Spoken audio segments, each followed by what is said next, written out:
Hey everybody, welcome back to Whiteboard Finance. My name is Marco and I'm here to help you master your money and build your wealth. This video is sponsored by Policygenius, but more on that later. So I just decided to invest $100,000 in 3 funds within my M1 Finance account. If you're not familiar with M1 Finance, I suggest you take a look at my training down below. It is absolutely free, no strings attached. It just shows you how to use the platform properly. So with that being said, I'm going to show you the 3 funds I invested in. I'm going to show you why I invested in them, and I'm going to show you a portfolio backtest so you can see how the performance historically of this specific portfolio has done over the past few years. So let's get right into it. Okay, so this is the part of my M1 Finance account where I just invested $100,000 into. If you guys are familiar with my M1 Finance account at all, you'll know that I have multiple accounts. I have my SEP IRA, which is my dividend portfolio, which you can track on the community tab of my channel. I have my taxable account, which I have $119,000 in there. And then I also have this account that I just opened, which I've called Income and Savings. So I'm probably giving away the premise of this video just by the title of this portfolio. So let's get into why I created this portfolio in the first place. So you can see here, I've decided to invest in NUSI, DIVO, and JEPI. The reason for this is because these are 3 funds that have an incredibly high dividend yield. I'm talking, 7%, 8%, 5% respectively, which I'll get into here in a second. But let's get into my reasoning for why I wanted to do this. So I have that $100,000 earmarked for a certain event that's going to come within the next 6 months or so. And I had it sitting in my Capital One 360 high yield. Where's my badoonch? Let me see if I can remember. Oh, that's not it. Bruh. That's not it. There we go. My high yield savings account, earning me 0.3 to 0.4%, which is basically nothing. So when CPI, Consumer Price Index, the inflation has been over 5% over the past 3 or 4 months, savers really are losers, which is me in that scenario. So basically what I decided to do was I invested this money that was sitting earmarked in that account and I put it into a high yield fund. And we're going to go over those funds right now. Okay, so the first fund in this portfolio that we're going to talk about is NUSI. This is Nationwide's Risk Managed Income ETF. So if I zoom in here just so you can see a quick snippet on this fund, they have $582 million of assets under management. The expense ratio is pretty high at 0.68%, which we'll talk about later and why that is. And then they have a really high dividend yield of 7.37%. So I'm making literally 7% more on my money annually with my money in this fund as opposed to it sitting in a 0.3 or a 0.4% high yield savings account with Capital One. So the nice thing about all 3 of these funds is that they are monthly dividends. So they pay out dividends monthly, not semi-annually, not quarterly or annually. They pay them out 12 times a year. So this is truly monthly passive income. So real quick, what do these funds even do? So they're all 3 are similar, but they are different in a little bit of a way. That's why there's 3 of them in this portfolio instead of me being 100% in one. So this investment seeks current income with downside protection. I wanted to highlight that because this is an actively managed ETF, meaning that there's humans that actually manage this portfolio. It's not just an algorithm like some other non-active funds. So that's the reason and the justification for the higher expense ratio. So this tracks the NASDAQ 100, which we're all familiar with. It's the 100 biggest companies in the NASDAQ, which is an index.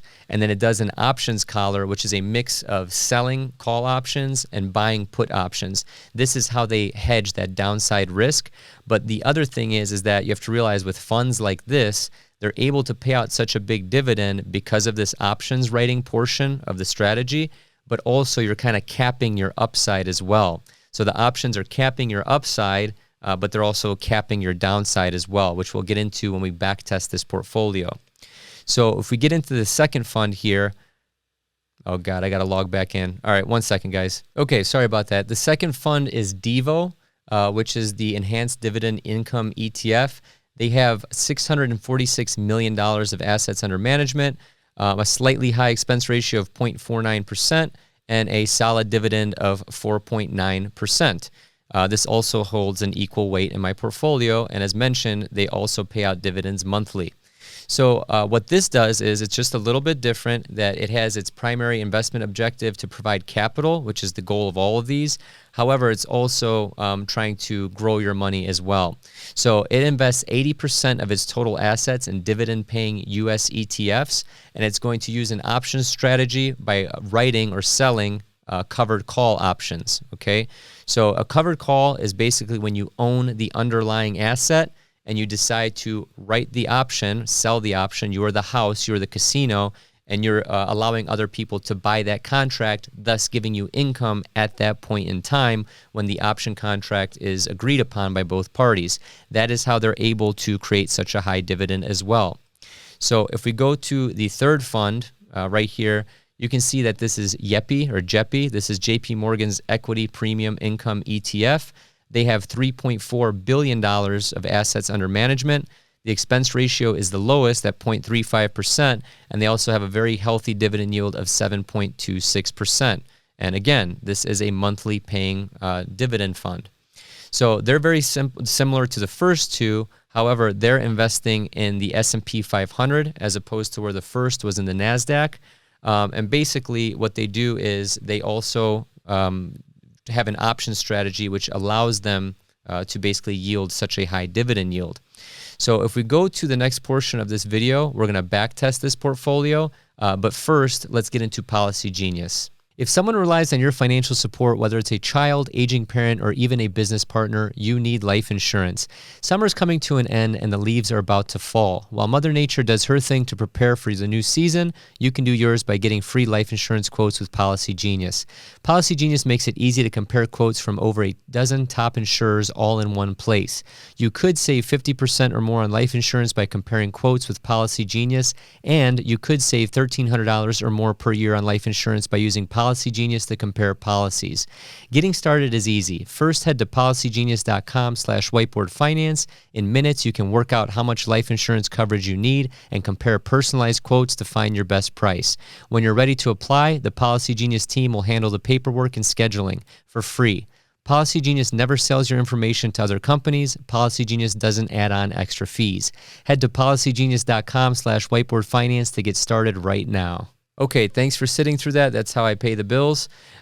So basically, if you're not familiar with portfoliovisualizer.com, you are absolutely missing out. This allows you to backtest pretty much any portfolio that you can think of, basically given time periods, initial amounts of investment, et cetera, et cetera. So what I'm going to do is I'm going to invest $100,000 because I actually did, and I'm going to plug that in right here. I'm going to rebalance annually, which M1 Finance pretty much already does or makes it very easy to do. I'm going to reinvest the dividends. I'm also going to display the income so you can see how much money this portfolio made. And I'm not going to actually, let's do a benchmark of the S&P 500, okay? So we have the three tickers right here. I'm going to be using NUSI, JEPI X. The reason for that is just because JEPI X has been around longer than JEPI, and it just gives you better data, but the numbers are very similar. And then DIVO. So the weights, if I remember correctly, are 34%, 33%, 33%, which adds up to be 100%. So when I click on Analyze Portfolios, remember the benchmark that I have is basically the S&P 500 or the Vanguard 500 Index Investor. And you can see since January of 2020, because a lot of these funds are very young, you can see that even with the dividends reinvested, which is the blue line, the portfolio with the S&P 500 has actually outperformed this by basically $16,000, okay, even with the dividends reinvested. However, that is not my primary goal for this portfolio. It is to generate safe income, just because I'm not sure what the S&P 500 is going to do, and I know that these option strategies actually have a smaller drawdown, which I'll show you here in a second. So if you take a look at Portfolio 1, that's my portfolio, versus the Vanguard 500 Index Investor, you can see the initial balances with 100 grand invested about 2 years ago, where you end up, okay? Much higher CAGR at 24% as opposed to 15. Much higher standard deviation, however. The best year is higher, the worst year is higher, and the max drawdown is higher with S&P 500, okay? Sharp ratios are both healthy. Anything over 1 is considered healthy. Sortino ratios are pretty healthy. Market correlations are very similar. This is a little bit less correlated with the market. This is 100% correlated with the market because it is the market. So what I wanted to show you here, the whole point of this is to generate that income and kind of use this as a quasi savings account, if you will.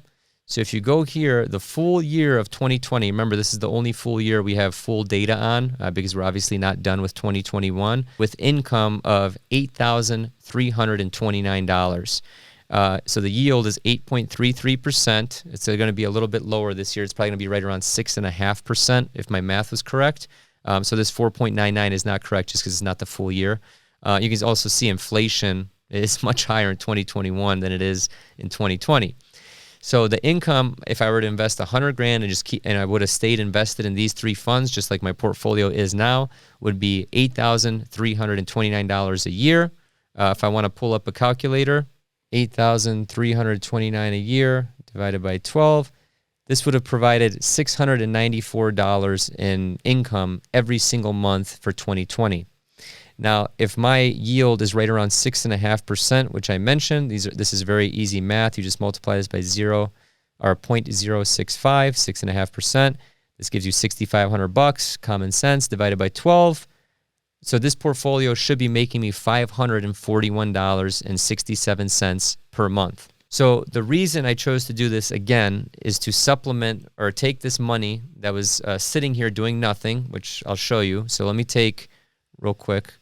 $100,000 times 0.003, okay, that's what I was making in my high yield savings account, divided by 12. $25 a month, ladies and gentlemen. So 25 versus 500 something. So is the risk worth it?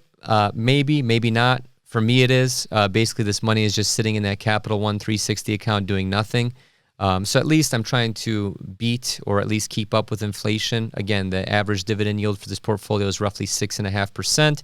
Obviously, I have to take into account expense ratios, which comes in roughly at 0.5%. And then you also have to take into account max drawdowns. You know, what if the NASDAQ 100 crashes? What if the S&P 500 crashes? Do I see that in the near future? Most likely not. But with stuff going on with China right now, with Evergrande and all that, which I will make a video about, you know, I don't know. I don't have a crystal ball. But at the same time, these things are typically relatively flat with lower downside. The max drawdown was 13.53%, but that was during the cerveza sickness, which you can see right here. So if I click on drawdowns, you know, here's March 2020, you know, S&P 500 down 19.63, portfolio one is negative 13.53.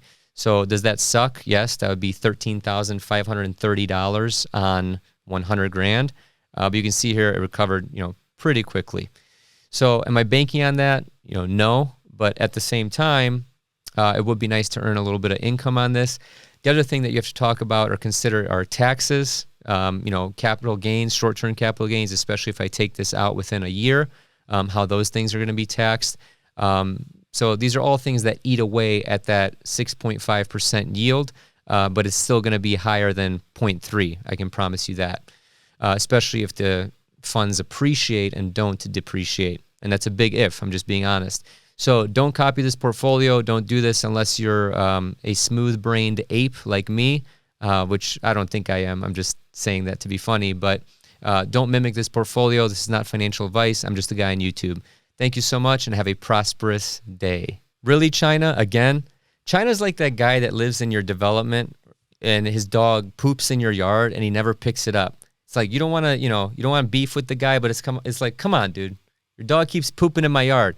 You ban Bitcoin for the 85th time, or try to. You got Evergrande going on right now, affecting my portfolio. What else? You got cerveza sickness for the past 18 months. Come on. Can you stop pooping in my yard, dude?